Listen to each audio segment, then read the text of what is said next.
Welcome back to Busting Addiction and its Myths, brought to you by Safe House Rehab Thailand, which now has a spectacular new beach location near Hua Hin, Thailand. Our goal, from beginning to end, is to give you and your loved one the very best chance of a complete recovery. And to that end, you can't imagine a more serene yet astonishing setting than our location near the beach in Dolphin Bay. With the sea a short walk in front of us, and the awesome Samrayat National Park mountains behind our facility, we offer the most peaceful sanctuary one could possibly imagine to begin the journey of complete recovery.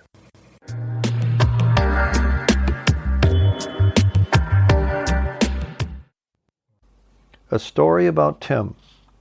This is a story about my good friend Tim, who now lives in Jacksonville, Florida, having moved there from Washington, D.C., where he was chasing a job with the U.S. Department of State.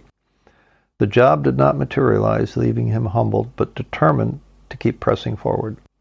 In fact, I was the one who encouraged him to move to D.C. a few years ago, as I and others felt he needed to be as close to the action as possible in order to have a shot.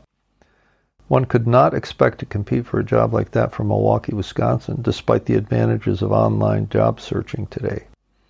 Being able to meet in person on a moment's notice is typical of how D.C. works even today with the advent of Zoom.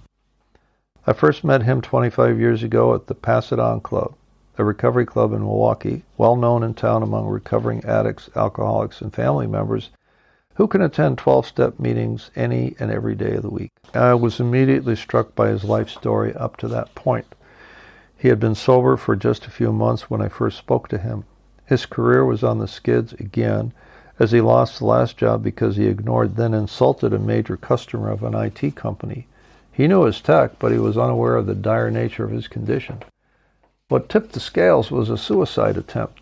He held a handgun to his temple, true story, pulled the trigger, and then passed out. His roommate found him several hours later, still alive, but with blood spattered all over his bedroom.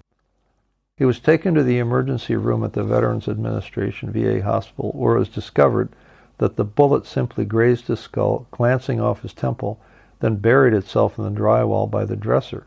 He was later to say, "Better the bullet be buried in the wall than me in the ground." He had a real black sense of humor, has a black sense of humor. When the VA docs referred him to AA at the VA, yes, that's what it's called, he met up with a fellow, Big Carl, who became his first sponsor, guiding him on the path to recovery. As is typical of those who first come into recovery, Tim expressed skepticism at the idea that his alcohol and drug abuse constituted true addiction and alcoholism. He stated to Carl, "Hey, everybody drinks and some do drugs. I'm not sure I belong in AA." And then Carl put Tim in his place. That's what he said. "Not everybody puts a gun to his head and tries to blow his brains out. You're nothing special. You're just another addict alcoholic. Just finish washing the dishes and get to your meeting." Tim soon got a job selling for a recruitment website and did quite well now that he wasn't insulting customers anymore. Tim had been granted a disability discharge from the U.S. Air Force, so he was classified as a veteran. And during a routine health check at the VA, the doctors discovered almost too late that Tim had an advanced case of throat and mouth cancer nearing stage 4. That meant quitting his job so that he could devote all the time and energy at his disposal to recovering from what could have been a fatal blow. I would drive Tim to his chemo appointments at the VA and then pick him up to take him back to his apartment, which happened to be not far from my home. Some days, other friends in AA would provide the shuttle service that Tim needed 5 days a week. This period was a true awakening for us both. He discovered that in AA there were genuine selfless love of a fellow sufferer, and I discovered a man with true grit in his soul. He became an inspiration to all his fellows as he shared his story of recovery from 2 deadly diseases, not just one, cancer and alcoholism. After 2 years of treatment, including surgery to remove cancerous tissue from his jaw and throat, his cancer went into a miraculous remission. He saw his ongoing recovery from his afflictions as a daily reprieve contingent on the maintenance of his spiritual condition, in the words of the AA Big Book. He adopted a new way of thinking and being that allowed his mental, spiritual, and physical health to flourish. He had to revolutionize his eating habits, adopt a daily practice of meditation and prayer, attend and share at AA meetings several times a week, and help others along the way. A few years into his recovery, he decided to move to D.C., which is how I started the story. He moved to Jacksonville, Florida on the invitation of a friend who was apparently sober and had a cheap apartment she could share. Turns out his friend was a drunken mess, and until he found his own place with the help of a housing assistance from the VA finally, he was living in a stinking space with several uncared-for cats. But he was undeterred.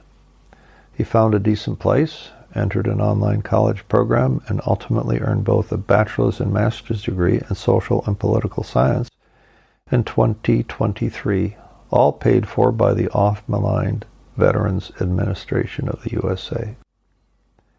He turned 62 that year. He finally struck gold with a job offer from a veterans not-for-profit group dedicated to helping veterans attain a college education.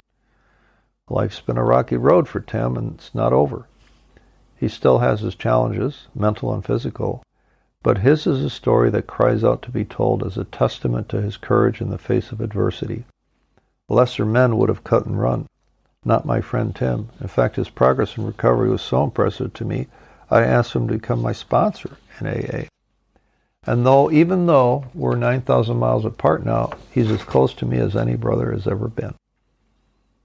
What did we learn today about my friend Tim? Well, we learned that 1, Tim overcame a suicide attempt on the eve of his admission of powerlessness over his addiction. 2, he saw his stage 4 cancer lifted by the miracle of modern medicine and his own determination to heal. 3, although he was a high school dropout, he went on to earn a master's degree at the age of 62. 4, Tim's adversity has served to strengthen him and inspire others in ways he never imagined.